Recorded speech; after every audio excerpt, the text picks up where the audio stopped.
Hi, everybody, and welcome back to another episode of Storytime. We have an amazing story for you today. It's The Sneetches by Dr. Seuss. Here we go. Get Now, the star-bellied Sneetches had bellies with stars. The plain-belly Sneetches had none upon theirs. Those stars weren't so big, they were really so small. You might think such a thing wouldn't matter at all. Notice this guy has a star on his belly, and this Sneetch doesn't have any star. He's got a plain belly. But because they had stars, all the star belly Sneetches would brag. We're the best kind of Sneetch on the beach. With their snoots in the air, they would sniff and they'd snort. We'll have nothing to do with the plain belly snort. And whenever they met some, when they were out walking, they'd hike right on past them without even talking. Notice how these star-bellied are got their noses in the air and totally ignoring the plain-bellied Sneetches. When the star-bellied children went out to play ball, could a plain belly get in the game? Not at all. You only could play if your bellies had stars, and the plain-bellied children had none upon theirs. See how those star-bellied Sneetches aren't letting the plain-bellied Sneetches play? That's not right, is it? When the star-belly Sneetches had Frankfurter roasts, or picnics, or parties, or marshmallow toasts, they never invited the plain-belly Sneetches. They left them out cold in the dark of the beaches.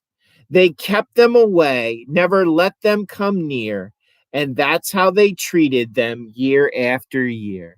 Look at those star-bellied Sneetches having a party with their hot dogs and their marshmallows, and the poor plain-bellied Sneetches are all left out of the fun. That's just not right. Then one day, it seems while the plain-bellied Sneetches were moping and doping alone on the beaches, just sitting there wishing their bellies had stars, a stranger zipped up in the strangest of cars. "My friends," he announced in a voice clear and clean, "my name is Sylvester Monkey McMean, and I've heard of your troubles. I've heard you're unhappy, but I can fix that. I'm the fix-it-up chappy. I've come here to help you. I have what you need, and my prices are low, and I work at great speed, and my work is 100% guaranteed." Here comes Sylvester McMean with his machine, and he's talking to the plain-bellied Sneetches. He thinks he has the answer for them. Then quickly Sylvester McMonkey McMean put together a very popular machine. And he said, "You want stars like a star-bellied Sneetch? My friends, you can have them for $3 each. Just pay me your money and hop right aboard." So they clambered inside. Then the big machine roared, and it clonked, and it bonked, and it jerked, and it burked, and it bopped then about.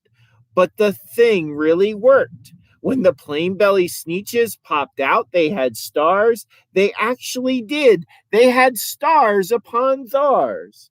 Look at this. They go in McBean's machine without stars, and they come out with stars on their belly. Isn't that interesting? Then they yelled at the ones who had stars at the start. "We're exactly like you. You can't tell us apart. We're all just the same. Now, you snooty old smarties, and now we can go to your Frankfurter parties. Good grief, groaned the ones who had stars at the first. We're still the best Sneetches, and they are the worst. But now, how in the world will we know? They all frowned. If which kind is which, or the other way around. Look at this. Now everybody has stars. Now they can all play together, right? Well, we'll find out. Then up came McMean with a very sly wink, and he said things are not quite as bad as you think. So you don't know who's who. That is perfectly true. But come with me, friends. Do you know what I'll do? I'll make you again the best Sneetches on beaches, and all it will cost you is $10 eaches. McBean's making a deal with the others. Let's see what's going to happen. Belly stars are no longer in style, said McBean. What you need is a trip through my star-off machine. This wondrous contraption will take off your stars, so you won't look like Sneetches who have them on theirs. And that handy machine, working very precisely, removed all the stars from their tummies quite nicely. Now the ones with stars are going into the machine and coming out without stars. Then with snoots in the air, they paraded about, and they opened their beaks and they let out a shout. We know who is who. Now there isn't a doubt. And the best kind of Sneetches are Sneetches without. Then, of course, those with stars all got frightfully mad. To be wearing a star was now frightfully bad. Then, of course, old Sylvester Monkey McMean invited them into his star-off machine. Then, of course, from then on, as you probably guess, things really got into a horrible mess. So now the ones who had stars originally are sticking their noses up again because they had their stars taken out. And now the ones who got stars put on are feeling left out all over again. What's going to happen?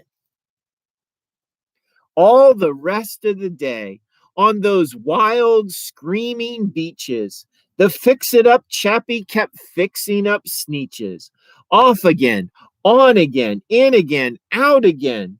Through the machines they raced round and bout again, changing their stars every minute or two. They kept paying money, they kept running through, until neither the plane nor the star bellies knew whether this one was that one, or that one was this one, or which one was what one, or what one was who. Then when every last cent of their money was spent, the fix-it-up chappie packed up and went. And he laughed as he drove in his car up the beach. They never will learn. No, you can't teach a Sneetch. So now all the Sneetches are sad because they don't know who originally had stars and who originally had a plain belly.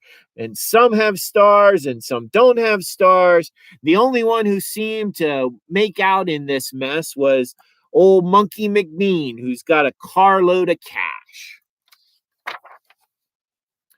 McMean was quite wrong, I'm quite happy to say, that the Sneetches got really quite smart on that day.